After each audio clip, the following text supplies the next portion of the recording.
మా అబ్బాయి ఇప్పి వద్దు వద్దు అంటే ఇప్పి తెచ్చుకున్నాడు. మా అమ్మ ఏమో పచ్చిమిరపకాయలు ఉల్లిగడ్డ కట్ చేసి ఇచ్చింది. మా అబ్బాయి చూసారా ఉడకబెట్టిండు, వాటిని నీళ్ళలో వేసి ఉడకబెట్టిండు.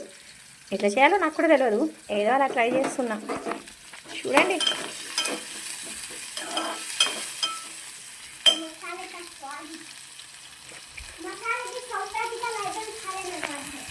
మా అబ్బాయి ఇప్పి వద్దు వద్దు అంటే ఇప్పి తెచ్చుకున్నాడు. మా అమ్మ ఏమో పచ్చిమిరపకాయలు ఉల్లిగడ్డ కట్ చేసి ఇచ్చింది. మా అబ్బాయి చూసారా ఉడకబెట్టిండు, వాటిని నీళ్ళలో వేసి ఉడకబెట్టిండు. ఎట్లా చేయాలో నాకు కూడా తెలియదు, ఏదో అలా ట్రై చేస్తున్నా. చూడండి,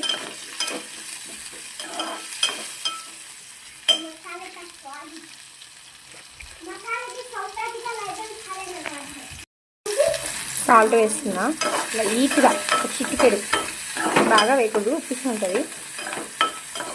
ఎగ్ వేసుకుంటారు కదా అందరూ, కానీ మేము ఎగ్ వేసుకుంటలేము, ఇలా ట్రై చేస్తున్నాం. చాలా అంటే చాలా టేస్టీగా కూడా ఉంటుంది.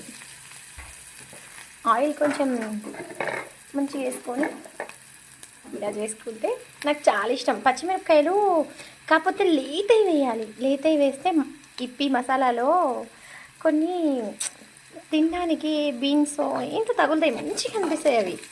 ఇవి కూడా అలా అనిపిస్తాయి. లేత పచ్చిమిరపకాయలు వేస్తే సన్నగా కట్ చేసి ఫ్రై అయిపోతాయి కదా, అందులో నోట్లో మస్తు రుచిగా ఉంటాయి తింటుంటే. పంటి కింద పడుతుంటే, అదే పంటి కింద పడుతుంటే అదిరిపోతుంది. కొందరు ఎలా చేస్తారో నాకు తెలియదు.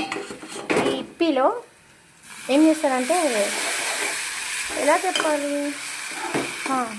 ఎలా చెప్పాలంటే కరెక్టే కదా, వాటర్లో మసాలా వేసి ఉడకబెడతారు. నేను అలా కాదు, నేను వెరైటీ. ఇది వాడే ఉడకబెట్టి దీన్ని మంచిగా అదే జల్లెడలో వేసి నీళ్ళన్నీ వంపి తీసుకొచ్చిండు. నాకు తెలుగు కొంచెం కొంచెం వచ్చు, అందుకే చెప్పేస్తలేదు తెలుగులో. ఇప్పుడు చూడండి,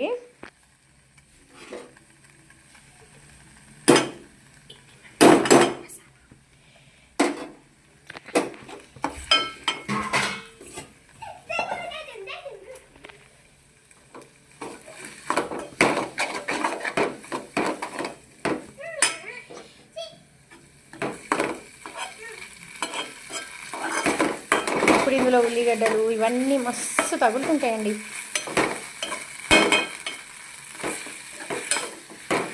ఐ థింక్ నాకు వంట రాదు సరిగా, ఇలాంటివి ఎప్పుడు చేయలేదు. చేస్తే మా ఆయన తిడతాడు, ఆయనకు నచ్చదు, తినొద్దు అని మా బాబాయ్ వాళ్ళు అందరు తిడతారు. ఎప్పుడు చేయలేదు. ఇప్పుడు వాడు ఏడుస్తున్నాడు, ఏం కాదులే అమ్మ, పేక నచ్చింది, ఇప్పుడు తినొచ్చంట అంటే ఇక పండుతా అన్న. అంతేనండి, రెడీ ఇప్పి. దీన్ని ఒక దాంట్లో వేసుకొని మంచిగా స్పూన్ తోటి తినాలి. ఇప్పి తినే స్పూన్ తోటి మంచి టేస్ట్ ఉంటుంది.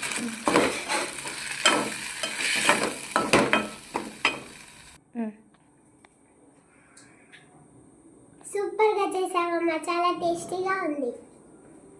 థ్యాంక్ యూ సో మచ్ అమ్మ, లవ్ యూ.